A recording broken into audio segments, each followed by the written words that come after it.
বাংলাদেশে অন্তর্বর্তীকালীন সরকারের প্রধান হচ্ছেন ডক্টর মোহাম্মদ ইউনূস।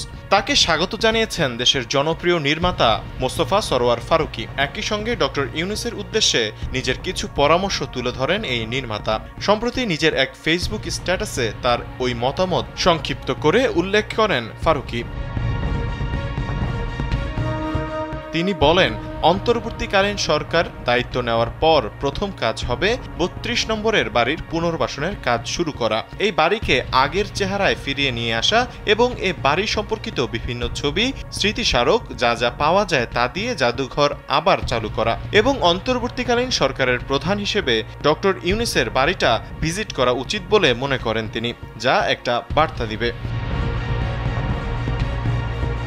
ফারুকী আরও উল্লেখ করেন, এছাড়া দেশের বিভিন্ন জায়গায় বীরশ্রেষ্ঠদের ভাস্কর্য ভাঙচুর করা হয়েছে।